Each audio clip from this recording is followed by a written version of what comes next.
Hello and welcome back to the Fantasy Playmakers. What's up, guys? For today, I'm going to be talking about some of the best landing spots in this year's draft for rookies at each position. So the best spots for quarterbacks, running backs, wide receivers, and tight ends to land on. And in my opinion, landing spots are arguably the most important part of a rookie's draft stock in terms of fantasy, because you could have a guy who's one of the most talented guys at that position, but they get drafted in a really unfavorable position, maybe on a team with a really bad offense or just a kind of a brutal franchise overall, and that can just kill their overall draft stock, as opposed to a guy who maybe wasn't as talented, was picked even a round or two later, but landed in a really good position, and their value just absolutely explodes. So it's really important to look at that landing spot when you're doing your dynasty rookie drafts. If you guys are watching this or listening and enjoying the content, liking and subscribing would help me out a ton. I would really appreciate that. And also let me know what you guys are thinking in the comments. Do you agree with these landing spots? Are there other landing spots that I didn't mention that you think would be really solid? I'll make sure to reply and get back to you. But let's get into it. At quarterback, for the best landing spot, I have the San Francisco 49ers. The 49ers are sitting in this draft with the number 3 pick, so they're likely going to have the option at quarterback between Mac Jones, Trey Lance, and Justin Fields. I'm expecting Trevor Lawrence to go number 1 and Zach Wilson to go number 2. With the 49ers, you have to start off with head coach Kyle Shanahan. He's a very innovative head coach and has proven to just be a great offensive mind in general. The Niners also have a great offensive line, and they've also shown the willingness this offseason to maintain it. They re-signed Trent Richardson to the largest offensive line contract on a per-year basis.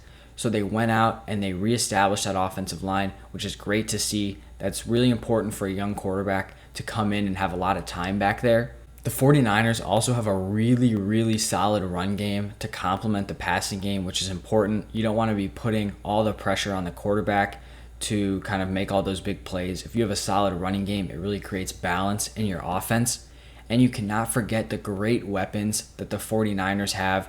You got to start off with George Kittle, arguably the best all-around tight end in the NFL, and definitely in the top 3 in terms of pass catching.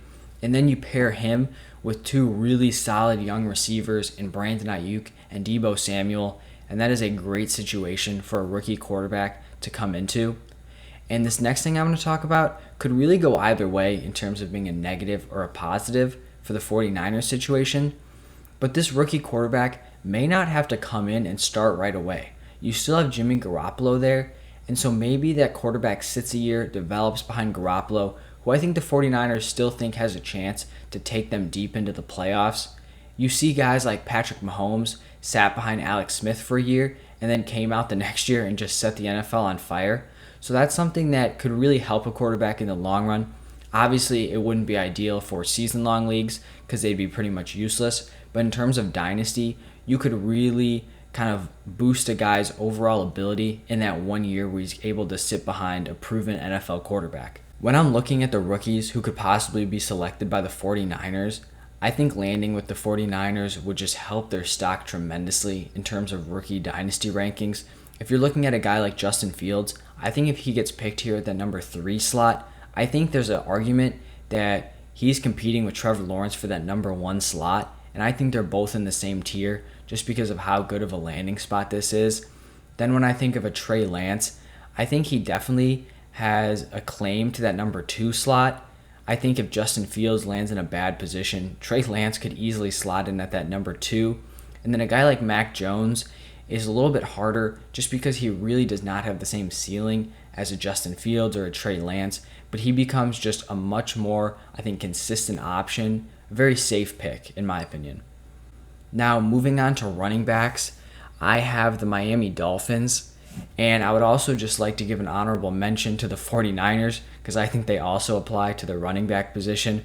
If they go out and they get a guy in the first couple rounds and we're hearing that that guy's likely going to take over the backfield, I think you have to be super high on them for all the reasons I just mentioned with the 49ers. But I wanted to change it up and talk about a different team, so we're going to be talking about the Dolphins, who desperately want a workhorse running back. I think you saw that last year with how they played their running backs, and also this offseason where they really were interested in signing Aaron Jones, but didn't get the opportunity to give him an offer because he was locked up by the Packers before the legal tampering period. Myles Gaskin really took over the backfield last year, and it kind of came out of nowhere. He was a 7th round pick in 2019, and he really didn't have any hype around him going into the 2020 season. Sometimes when this happens, you'll hear about it in training camp. This guy's really producing well. The coaches really like him. You didn't really hear that out of the Dolphins training camp, but Gaskin came in and was super effective. He didn't even start every game, but in the games he played in, he averaged 14.2 carries per game and 4.7 targets. That target number is super impressive, and that's something you really want to see at the running back position. And it's good to know that Tua really is going to feed his running backs out there. So I think if the Dolphins go out and they draft a Najee Harris, a Travis Etienne, even a Javonte Williams, I think that really gives them a claim at that number 1 running back position for dynasty rankings. And it'll be interesting to see because I do think the Dolphins would be really interested in picking one of these top tier running backs. They're sitting there with the number 6 pick, where I think they definitely go offense, maybe a Jamar Chase, maybe a Penei Sewell. But then they have the 18th pick, and that's a slot where I think they could either trade back from, or maybe they trade up with their 2nd round pick and go out there and draft one of these top running backs. But if the Dolphins don't go out and pick a running back, I'm likely going to be pretty high on Myles Gaskin this year, just because of his ceiling he has as the potential workhorse there again, and I think he's probably going to be undervalued if he does go into the year as the starter. Now we have the wide receiver position, and for this slot, I'm going to talk about 2 different teams. It's going to be the Packers and the Tennessee Titans. To start off with the Packers, you have Davante Adams there, who's the clear-cut number 1 receiver, arguably the best receiver in the NFL. I'd probably say he's the best, but the Packers really haven't had anyone step up and claim that number 2 role in their offense. And when I'm looking at the Packers offense, it is more than efficient enough to support 2 top 15 receivers. You've seen offenses like the Atlanta Falcons support Calvin Ridley and Julio Jones. There are definitely teams that can support kind of 2 top options if the passing game is good enough, and the Packers passing game is definitely good enough.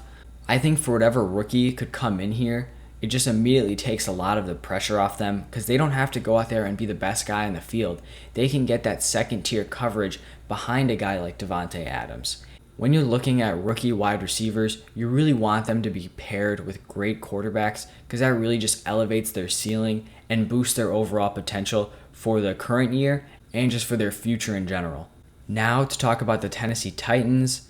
The Titans had a rough free agency this year. They lost Corey Davis, Adam Humphries, and Jonnu Smith all in free agency, and they only signed Josh Reynolds, who I don't think even comes close to making up the production of even a Corey Davis. Those 3 pass catchers that the Titans lost made up 43% of Tannehill's passing yards and 45% of his touchdowns. I mentioned this in my last video where I was talking about top bust candidates. Tannehill was on that list, but that could change if they go out and draft a high-end wide receiver prospect, potentially in the 1st round. A rookie wide receiver has the real opportunity to step right into the number 2 role behind A.J. Brown, and you really saw Corey Davis step into that role last year. And if I'm being honest, I don't think Corey Davis is a super special wide receiver. I just think he was in a great spot where he could go and come in and be the guy right behind A.J. Brown in an offense that didn't have many weapons, which was just going to end up getting him the ball a bunch. So in 14 games last year, Davis caught 65 passes for 984 yards and 5 touchdowns.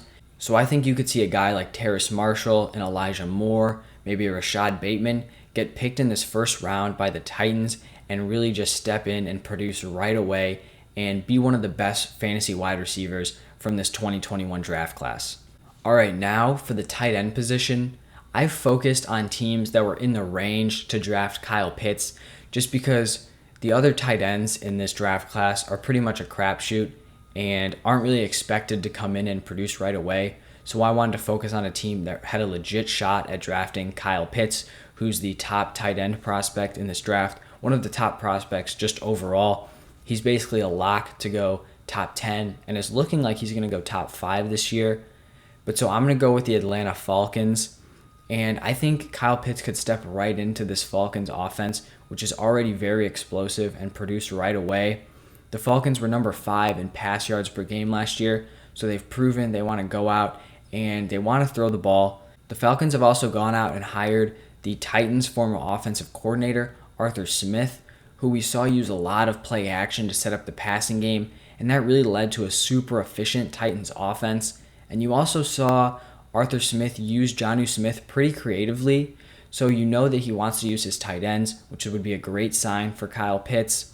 And he could come in and not be the main focus of the offense. He'd be playing behind Julio Jones and Calvin Ridley, who would take a lot of the pressure off of Pitts.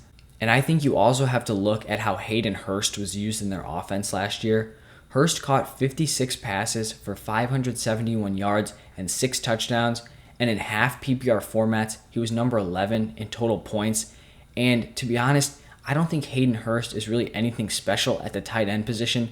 I just really think that's how valuable this tight end slot in their offense can be. And so that's why I think Pitts, who's much more talented than Hayden Hurst, could feast right away in this lineup and really break out in his rookie year as a tight end, which is something we rarely see in the NFL. All right, guys, so these are the best landing spots I think are out there for rookies at each position going into this NFL draft.